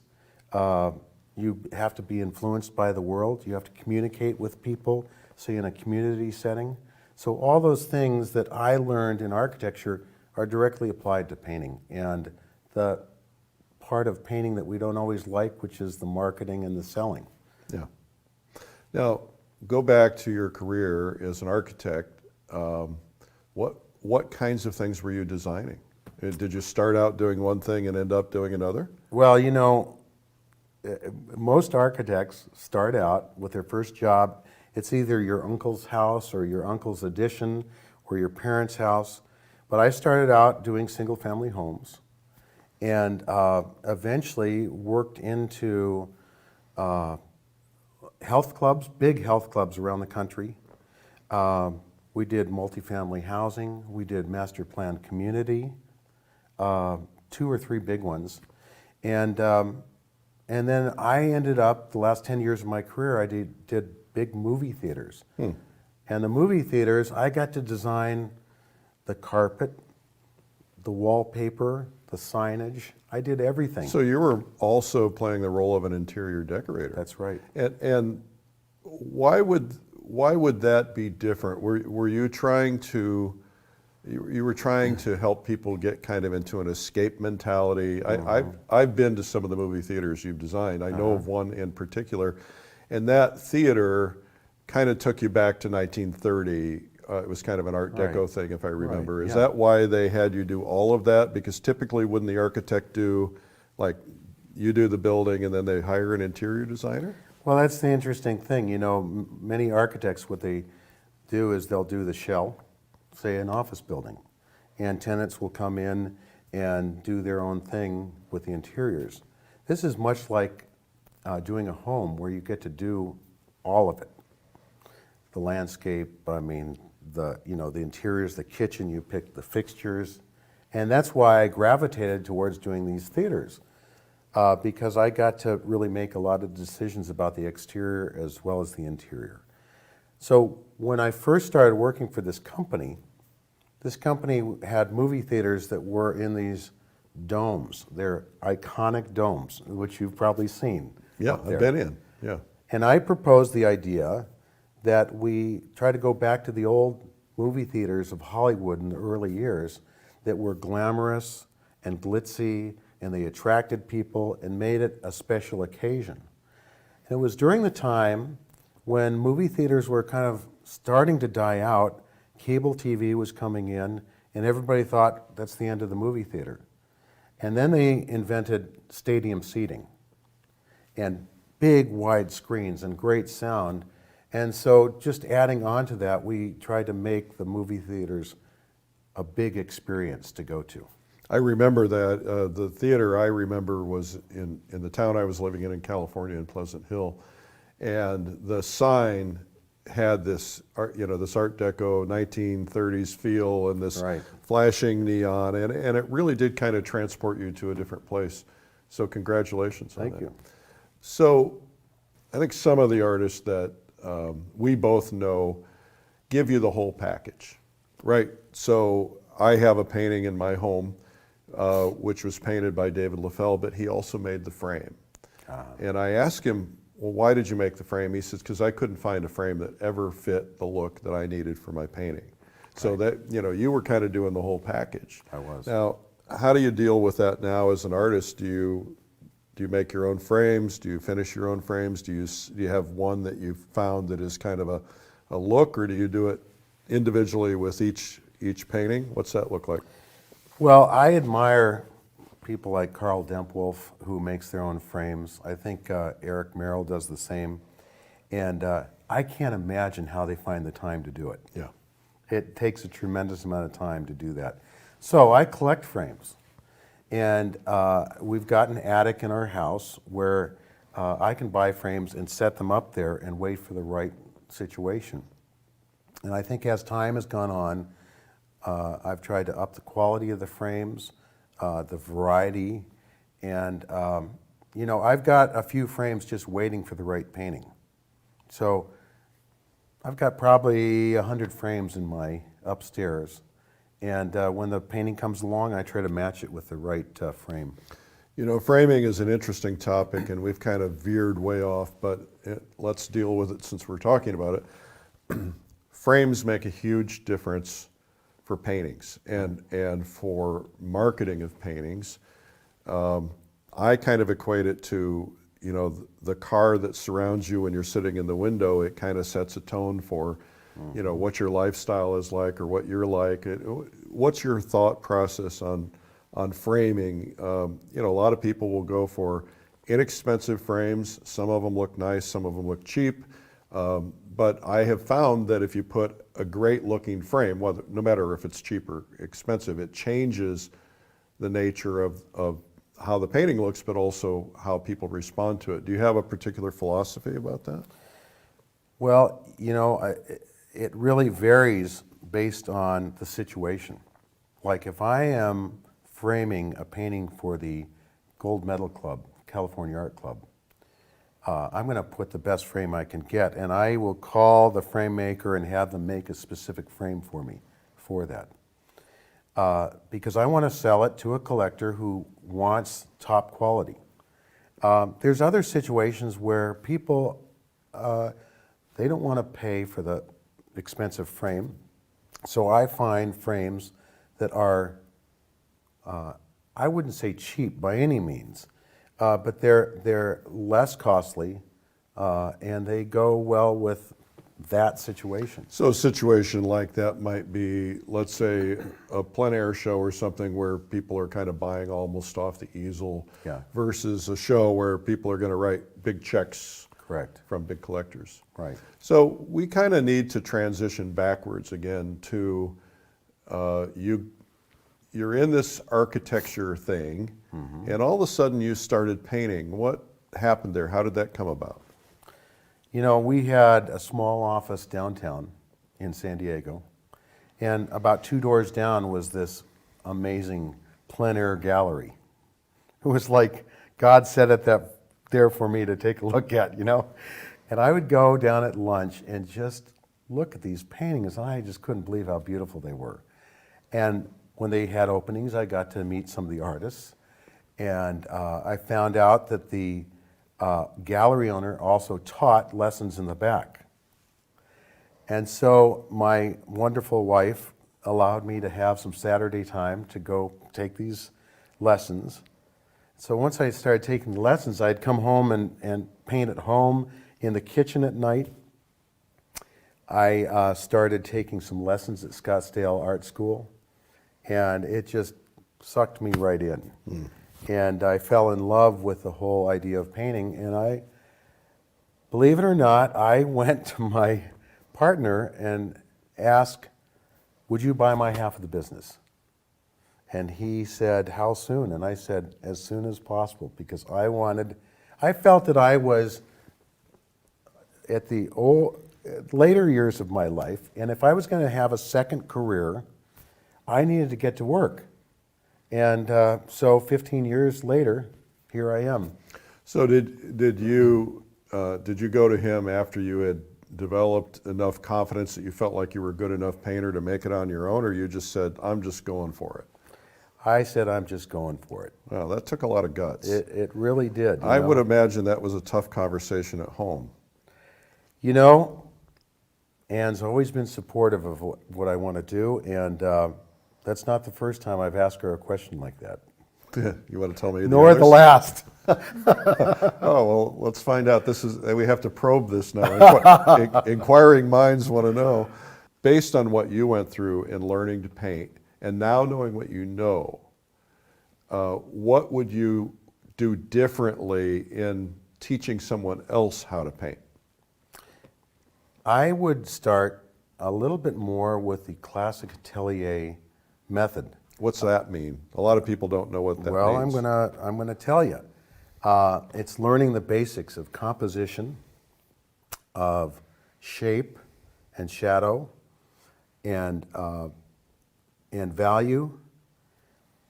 All those things. I kind of learned how to paint a scene, but I didn't learn how to build a painting. And I think that that's what's so important with learning how to paint. What are the characteristics and the fundamentals of building a painting?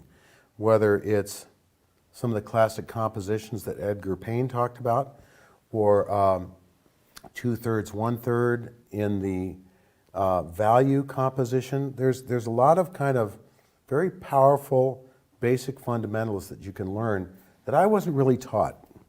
And I would try to teach someone about those fundamentals, which are very learnable. It has nothing to do with talent. They're learnable. You can pass them on to others. I think that's really interesting, because I think the process that most people go through when they're learning to paint, they find an art teacher somewhere, and the art teacher says, bring in a picture you'd like to copy. And paint it. Right. And then the art instructor will go through the process of creating the painting, but you're not necessarily getting those fundamentals. You might pick them up over time, which is probably what you did and what I did. Right. But to sit down first and say, okay, here are the steps that we need to go through, and if you get these steps right, then we'll craft a painting, makes a lot of sense. But there's the Mary had a little lamb problem. And what I mean by that is, I think that a lot of people get discouraged very early when they're learning anything. We're learning to paint, learning to play music. And I found when I was learning to play the piano that the teacher made me play the scales and all that nonsense, and I hated that. But once the teacher said, okay, here's how to play Mary Had a Little Lamb, or, they make you feel like you're accomplishing something. So do you give this a mixture of, here's how to do values, now let's work on a painting, or is it do all this stuff first and then work on a painting? If you were teaching a weekly class, for instance, how would you do it? Well, we're plein air painters, right? And even in the studio, our work is based on plein air.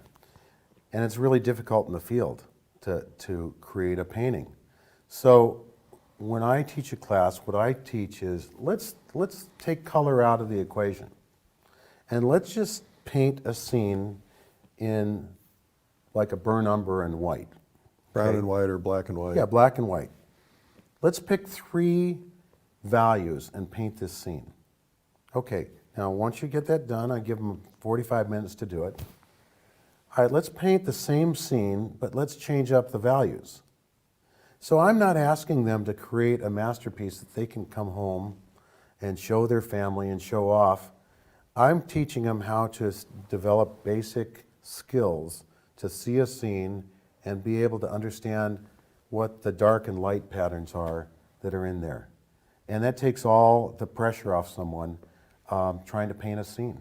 I think that, to add to that, I think that what would be important, and maybe you do this, is if someone would have sat me down and said, okay, here's the process we're going to go through. Right. We're going to start here, and here's why, and here's how it'll impact you, and then we're going to do this, and you're going to get to do a little black and white painting here, and then we're going to do this, and you're going to get to do this here. If someone would kind of help me understand the process, because I got so frustrated that I was ready to quit. I actually walked out of the class one time because I just thought, I can't learn this. And I keep hearing, I meet people, I'm sure you do too, all the time who say, you know, I tried, I couldn't paint, I quit, I stopped. And to me, that's the biggest tragedy in the world. Well, you know, my teacher was a really smart gal, and she kind of helped build that confidence early. We started out doing a painting of a face. Now, to think of starting out with a face blew my mind. But what we did was we put burnt umber all over the canvas, and then we rubbed out. You did wipeout. We did wipeout. And I couldn't believe it, how I could do that. And I came into her the next week with 3 or 4 of them because I was so excited about it. And that was my hook that just got me going. So she found ways to play Mary Had a Little Lamb. Yeah. And a couple variations there that got me so hooked that I was ready to learn more. Now, the next question about learning. I don't know about your first plein air painting experience, but mine was a train wreck. And I was a studio painter working in the back bedroom. And when Lori got pregnant and pushed me out of the house because of the smells, I took the studio easel and the card table and the chair and all these boxes of stuff outside to paint outside. And it was a train wreck, of course, because you're in a different environment. You got flies, you got light changing, clouds moving, everything like that. So is it best to teach plein air painting indoors before taking them outdoors? Wow. You know, there's probably aspects that are yes and probably some that are no. Obviously, when you have all of this to choose from, it's very difficult. If you have a photograph, and let's go back to your photograph metaphor. I think sometimes you have to learn how to put the paint on the canvas first and feel comfortable with that. And so what I'm saying is that if you took, say, a photograph and you don't copy it, but let's say you build it up, you look at just the value shapes, and you start getting some paint on the canvas and build some confidence, I think your transition to outdoors is going to be easier. If you take the first time you paint, you go outdoors, people are struggling with their equipment, they don't know how to use their brushes, you know, they don't have any sense of the tools. So I would say probably starting indoors is the way to go, and then work yourself outdoors. Yeah, so in other words, learn the principles of painting, learn to mix color, learn to use brushes, just learn how to paint indoors before you go outdoors. Surprisingly, because of the Plein Air podcast, we've pulled a lot of people into plein air painting that hadn't done it before. Right. We had, at the last plein air convention, we had 200 people show up that had never plein air painted. Now, some of them had been artists in other ways, but at least 50 of them had never done a painting in their life. They did their first painting in their life outdoors. Typically, they bought their equipment there at the convention, bought their paint, and then we had mentors working with them. So it can be done, but it's probably not the ideal way. It's not the ideal way, but you know, somehow you got to jump into the water and get started. Yeah. Well, so the first time you went outdoors, what was that like for you? to paint. I mean, I know you've been outdoors before. Right. It's a whole new world. You know, because I was an architect and I knew how to draw in perspective, we went out and painted a mission in San Diego. And so I had a real advantage to be able to at least draw out the shape. But it was, I would never call it a train wreck. I thought it was a learning experience. It was a very positive experience. One of the great things was a few people, you know, who were visiting the mission came around and said, "Oh, I really like that. That's really great." Oh, that's nice. And gave me the encouragement. And so like I say, once I started painting outside, it really got me. And I was ready for more. Now, you've been doing this now for about 15 years? Right. Your life has changed completely. That's correct. For the people who might be watching this who haven't got the benefit of knowing the life of a plein air artist, talk about, number one, how did plein air painting change your painting and your understanding of painting? Mm-hmm. And number two, how did it change your life? Well, first of all, I thought I was busy as an architect. I'm busier as a painter. Are you really? And I'm a full-time painter. I get up and go out to my studio and get to work at 7:30 or 8 every morning. I'm very disciplined in it. I would say the biggest thing that has changed is that I have this whole new group of friends, the artist nation as we call them, who I'm always looking forward to being with, and I'm always communicating with them. I've got 8 different deadlines going on, whether it's getting ready for an event, going to an event, painting for a show, whatever it is, it's I'm always busy, and I always have to be thinking 3 or 4 steps ahead. So I would say that my life is very broken up into lots of different parts. It doesn't have a continuum like, you know, having an office with 25 employees.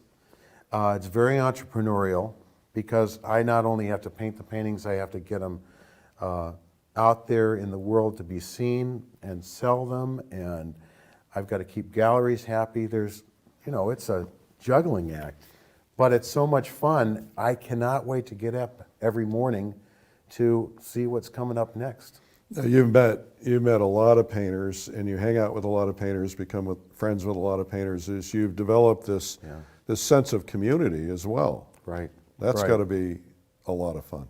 And you know, when I started out, the digital revolution had not really started. And I think 15 years back, how different it was. Now, every morning I get up and I can see what people are doing across the country, what paintings they're painting. Are they in the area? Or they'll see I'm in the area and they say, let's paint, or you ought to go to see a show at such and such. There's such a communication.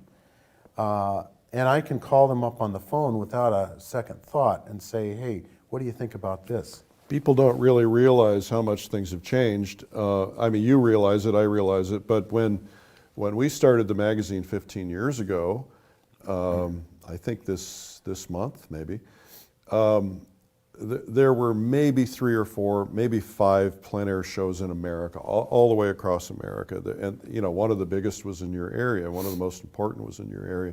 And you couldn't find workshops. Right. You couldn't find anything. And now there's this flood of stuff, flood of options, workshops, events, retreats, training. You know, you've got these great art schools that are doing all this training. What a difference. It is, and you know, I wish I had 3 of me that could be out doing all these things. You really have to pick and choose, you know. I've talked with a lot of artists about plein air invitationals. They take a tremendous amount of energy and commitment, and there's some really good ones. And you know, you always want to get into those really good ones, and you want to you want to think twice about doing too many because it'll take too much energy out of you. So what's that experience like doing a plein air show? If somebody who's watching this that might not have the artist perspective, you know, all they do, maybe they go to a show and they see Sure. the guys are all out there painting together and they're doing a show, but what do you have to go through? Let's say you're getting in the car and going, not something local, you're going across the country. Right. What's this process like to do a show? Well, it doesn't start at getting in the car. I will tell you. You know, I think about it a lot before a show. Let's say I've been invited, you know, and I'm going to, let's say, the Forgotten Coast in Florida or the Laguna Invitational. I have usually been to the place before. I've taken photographs before, and I'm thinking about what kind of painting I'd like to do, because I don't want to just jump right in and look around and say, okay, I'll paint that. I want to think it out ahead of time. Probably comes from my business background. I want to be prepared. But I always try to arrive a couple days before and spend some time looking around, photographing the area, talking to some people, finding out what's the secret spot that if you paint that, it's going to sell. There's a couple places down in Florida like that. And I also like to spend some time with the artist before we're into the competition. Right. You know, because when you're in the competition, you want to be up before sunrise, and you're going to try to do a nocturne at the end of the day. And it's very invigorating and can be tiring, because there's also the social aspect at the end of the day. Right. But it's more fun than you can imagine. And you really, you know, if you're in a smaller community, people know you're a painter there, that you're doing your job for this invitational. They're incredibly supportive. And then they show up at the gala and they say, oh, I loved when you painted that. I'm going to buy that painting because that's my favorite spot. And it's so satisfying. Yeah, But it you're is. also sitting up at night, touching up paintings, signing them, maybe vernishing them, probably not that, maybe. Yeah. But putting them in frames, Sure. you know, there's a lot of work involved. I don't think people see how much is really involved. That is all true, and I'll tell you, when it's all over, you go, how did that happen so fast? And one of my favorite things to do at the end of a show is to do some trading of paintings. So if there's some paintings I have that haven't sold, and another artist has a painting, we'll talk about trading. And we've got 30 traded paintings that I just love. They're jewels. That sounds like a lot of fun. Yep, it is. So this week you've been here doing a video, creating demonstrations and talking about various principles. Tell us what your video is about. You know, where it all started out was that I started thinking about this process of how you accelerate your learning process. And it really started out, I think, 2 or 3 years ago at the plein air convention when I heard a speaker talking about basic exercises that he was doing and looking at fundamentals. So I started forming an idea in my mind about teaching important fundamentals in painting rather than just teaching painting. And then you guys asked me to do this video. So I started writing my thoughts down about it, and I started practicing some of those fundamentals that I was thinking about. And I noticed that my painting progress was increasing faster. And people talked about that when they would see my work. They'd say, there's something different going on in your work. And I'd get those comments on Facebook also. So I felt I was going in the right direction. So preparing for this video, I started developing specific diagrams and ideas on paper that I could communicate in this video to really not just demonstrate how I paint, but demonstrate how I build a painting through strong composition, strong shapes, well-defined value studies. And just like an architect, I'm trying to build a painting like I build a building. You go through all the design process, build the structure, and then the goodies are the exterior skin, the interior, the landscape, everything that you see. But it doesn't hold up, it doesn't stand up unless you've got a strong foundation. So I have put this video together to really communicate to people that they can accelerate their work by building a strong foundation that gets back to what we were talking about earlier. Breaking it down into simple things that you can do that are very learnable for anybody. And I hope that this video achieves that so that someone can take it step by step and build a great painting. So who is this video for? Is it for the beginner? Is it for the advanced pro who wants to get to another level? Who do you see really getting the most out of this? Well, I have tried to make it so that it's for someone like me, but it's someone like me throughout the 15 years that I've been painting, because I've learned things along the way that I think are helpful to move you up to the next level, to crystallize some of these ideas about how important a compositional diagram is and how important designing a painting is. You know, so many times we'll see the clouds and we just paint them. But the best painters are designing those clouds. They're designing the composition. How wide open is the window that they're looking at this painting? They're designing the whole thing. And although I'm biased as an architect, I feel that design is so important and it makes the difference.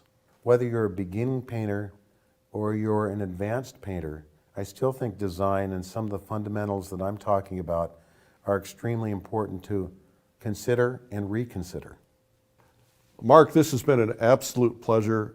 Thank you so much for being here today. Thank you for inviting me. I've had a great time. Great. Well, thanks again to Mark Fehlman and a wonderful interview, and thanks for watching. The video that interview comes from is Design Strategies for Powerful Paintings with Mark Fehlman. I hope you enjoyed it. You can find more about it at lilyartvideo.com. I'm Eric Rhodes. Thanks for tuning in today.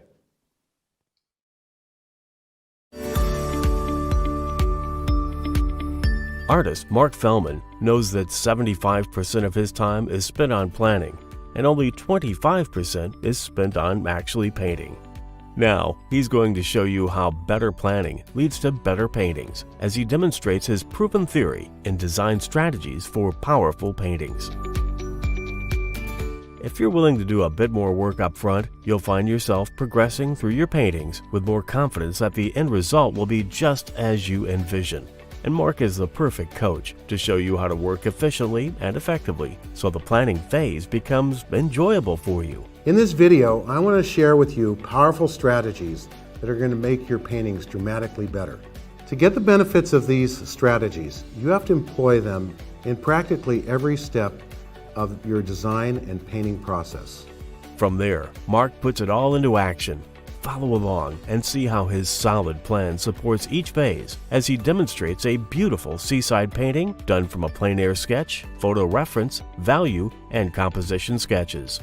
Design is everything. I'm always thinking about design as I'm moving through the preparation of a painting and the painting itself. I want to make sure that design is foremost in my mind. Mark will show you from start to finish how to visually communicate a place so full of beauty that you felt the call to paint it. We talked about what an athlete does to get better. He's got to work on things every day. It may not be the same thing, but maybe one day it's brush strokes. Another day it's working on composition diagrams. Another day it's looking at alternatives for dark and light shapes and how those work together. These are the fundamentals that are going to advance you in your career and in your drive to be a better painter. Available on DVD or digital to view on your computer, tablet, or smartphone. Design Strategies for Powerful Paintings with Mark Fehlman is available right now.